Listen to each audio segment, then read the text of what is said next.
让我们一起来攻读上帝的话，记载在新约圣经腓立比书第2章3到4节。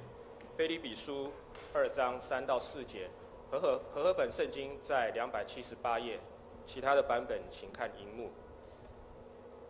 凡事不可结党，不可贪图虚浮的荣耀，只要存心谦卑，个人看自己比自己强，个人不要单顾自己的事，也要顾别人的事。这时请本堂陈牧师来讲道，题目是顾念对方的利益，顾念对方的利益。我们同心来祷告。慈悲我们的父神，我们在这里向你献上我们的感谢，在主日聚集我们来到你的圣殿，来向你献上我们的感恩和敬拜，还有赞美。主，我们也恳求你再次透过你的话语，特别透过和平使者的操练，来帮助我们，让我们面对冲突生活当中所遭遇的困难的时候，我们能够用圣经所给我们的原则，还有属天的智慧来面对，让我们能够得着爱神爱人的心和美好的见证，把一切荣耀归给你。也愿主你今天再次在我们当中来帮助我们，让我们更得着益处。献上我们祷告恳求，奉靠主耶稣基督的圣名，阿们。各位弟兄姐妹平安。我们的和平使者已经进入到第11课，即将要进入到尾声。不晓得在这2个多月来的操练，将近3个月，我们已经是否有所得着，或是有所领受？我们在和平使者当中，就是有非常重要、简单容易的4个G。第一个G就是要荣耀神。我们学习到冲突带来好机会，过和睦的生活，并且要信靠主行善。第二G就是要除去眼中的梁木。这些是值得相争吗？我们要明白，冲突来自于我们的心，并且当我们学认罪的时候，就能够对双方带来自由。而第3个G呢，就是要温柔，温柔来挽回。我们学习在这温柔当中，是指在你们之间，用爱心说诚实话，并且不是用人多来的方式，而是要带1、2个人同去做见证。而我们最后一个部分呢，就是要够前去和谈。饶恕对方如同神饶恕您。而今天我们所要进入的是顾念对方的利益，顾念对方的利益。当我们在上一次我们的学习当中，第10单元饶恕对方如同神饶恕您，我们一个结论就是，不论伤害造成多大痛苦，应当靠神的帮助，我们可以遵守4个承诺。这4个承诺就是：我不再去想起，我也不再去提起，我也不会向别人说，并且我不会让这件事情成为你跟我之间的阻碍。这4个承诺来效法耶稣基督在十字架表现的饶恕跟和好，透过改变我们的思想，改变我们的言语，改变我们的行为，我们可以表达出真诚的饶恕，并与冒犯我们的人重新建立关系。我们可以饶恕人，就像神饶恕我们。所以在上次的问题思考当中，不晓得我们有没有去操练？你认识人当中有哪一些人是最让你愿意原谅，并且让你感受到被原谅？当我看到这个的时候，我就想到在我小时候家庭的管教都是做错事情、说错话就是要管教，就是要骂，就是要打。那我记得有一次很小的时候打破同学眼镜，回到家不敢讲，然后就在家里面这样憋了一整天。后来妈妈发现我怎么这么奇怪，怎么不讲话，然后这样神情很异常，所以她就主动放下她的工作，然后来问我：“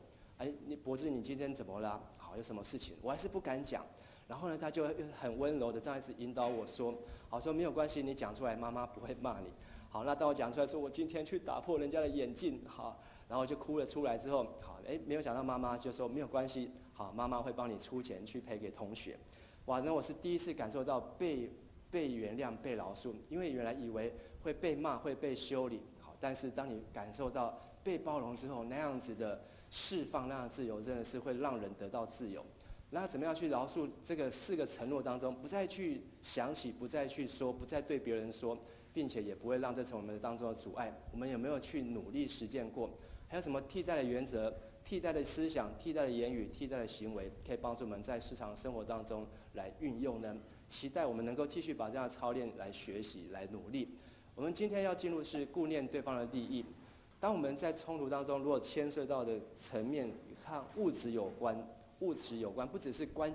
系上的冲突，更牵扯到金钱啊、这个财产啊，好一些物质上的东西。就算关系渐渐修复了，但是这些物质上的问题如果没有解决，和好的工作还是会受到阻碍。所以我们要学习用圣经有什么样的原则可以帮助我们在物质层面上的纠纷来达成协议呢？圣经的原则有什么样的原则可以帮助我们达成协议？今天的经文我们邀请大家再来读一次腓立比书2章3节到第4节。凡事不可结党，不可贪图虚浮的荣耀，只要存心谦卑，个人看别人比自己强，个人不要单顾自己的事，也要顾别人事。不可结党，不可贪图虚浮的荣耀，存心谦卑，看别人比自己强，不单顾自己的事，也要顾别人事。这是圣经当中非常重要的原则。通常当我们去面对这些物质上的冲突的时候，我们可能会来选择用谈判，而这种谈判背后呢，就是一种属于竞争性，像是拔河一样。竞争性的谈判呢，它通常无法产生最好的解决方法，因为竞争性的谈判都着重在问题的表面，而这种谈判竞争性呢，却会忽略了内在的需要，而且竞争性的谈判也非常的没有效率，因为这种谈判就是一答一辩，一来一往，所以呢，一直要为了对方所提出来的这些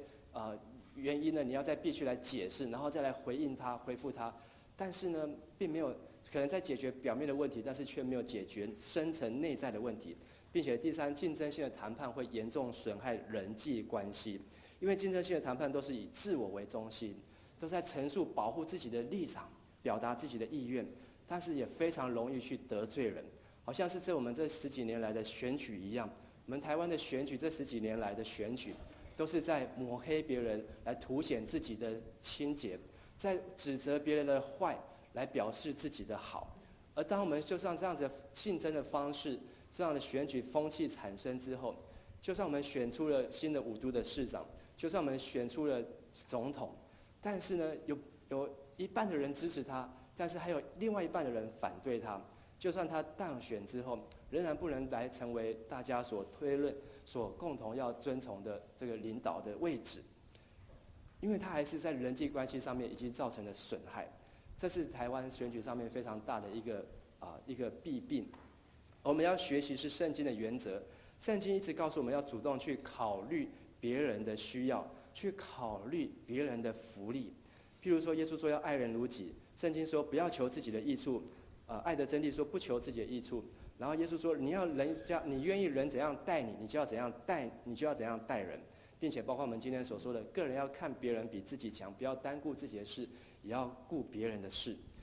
合作性的商议就是来自于圣经的原则。我们这种合作性的商议是需要刻意的去练习合作性的商议，寻求对每一个人都有利益、都有益处的解决办法。第二个，在练习的过程当中，我们能够提升解决冲突的智慧。而第三，当所得到的结果呢，必定是双方面一同努力想出解决的方法。这种合作性的商议呢，透过练习，不断的练习，能够讨论出对两方都有利的解决方法，并且呢，是双方面都同意，而且一起努力。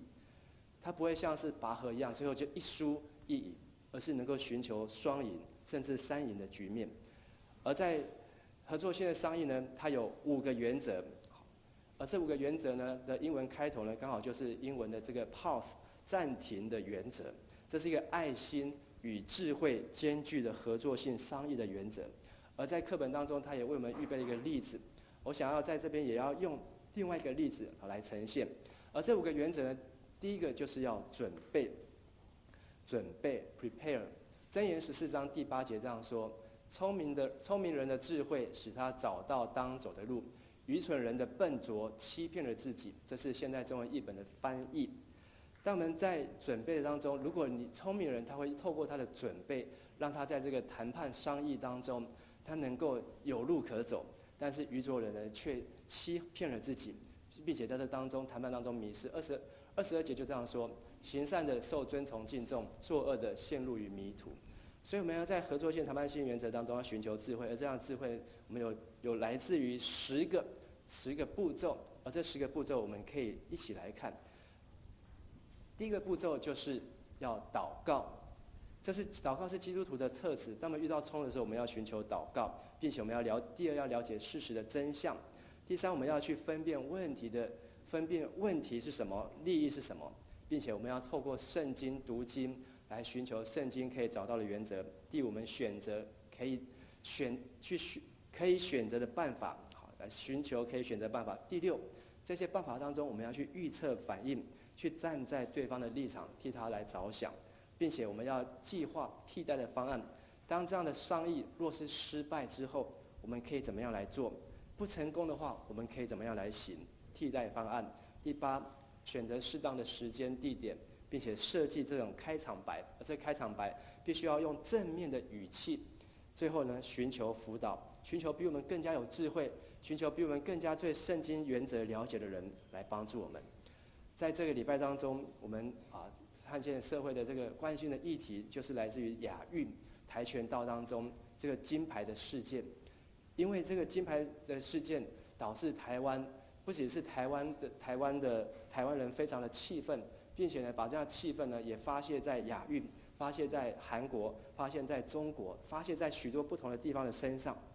但是呢，这样的问题产生的，它必须要去解决，要去寻求双赢的结果。我们可以运用这些的原则来去面对这些问题吗？所以我们可以来看，当我们第一个 pause 的原则就是要 prepare， 要准备。我们这样问题既然发生了，我们不能只是一面的开骂，一面的就这样谩骂，我们必须要祷告。所以如果我们有任何的发言，我们有任何的这些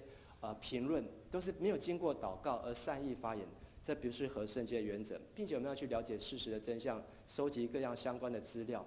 并且也要去分辨这个问题在哪里，而它的益处背后的好处在什么地方，并且寻求圣经的答案，然后从这些答案当中来选择我们可以运用的方法，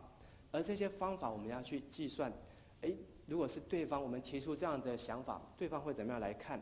然后呢，如果万一失败，我们有替代方案吗？然后再选择适当时间、地点要和一个具有正面语气的开场白，来解决这样的问题。所以昨天这个亚运事件也举行了这个协调会协商，而这协商呢，必须按照这样的程序来进行，才能够让这个协商能够继续走下去。若是谈判破裂、协调失败，双方都拉倒，而这个事件就悬在那边，可能就永远没有答案，永远就没有办法得到解决。所以在这个爱心跟智慧兼具，我们必须要按照这样的原则，一个步骤一个步骤，而不是一开始就谩骂，然后就比腕力、比大声，然后呢就比，甚至诉诸暴力等等。而第二个原则 A 就是要 affirm relationship， 就是要兼顾彼此的关系。因为当冲突发生，而且是冲突又跟物质有关，跟一面金牌有关，我们就必须了解，通常冲突包含两个基本要素，就是人还有问题。我们必须知道人有产生的问题，而人需要去解决他的问题，还有这个问题也需要去解决。但是我们往往容易忽略人的感受，忽略人的感觉，但是都集中在这些使人决裂的问题上面。他们把精神集中在问题上面的时候，通常容易让问题更难解决。我们一直想要讨回这一面金牌，但是这一面金牌，你用尽各样的办法讨回来，可是如果你忽略人的感觉，忽略人的感受，甚至你去谩骂对方，去批评对方，攻击对方，只会让这个问题越陷越深，越难解决，甚至造成决裂。所以有一个方法，就是用郑重的陈述你对对方的尊重，并且表达你的关切，这是可行的方法，这是智慧的方法。譬如说，当我们要去表达的时候，我们就要学习说，我们去谈判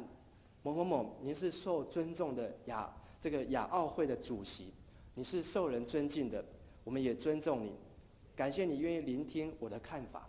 我们要学习表达这样的尊重，表达对对方的关切，才能够让这条路协商商议的路继续走下去。也有几个原则步骤是让我们可以来学习的。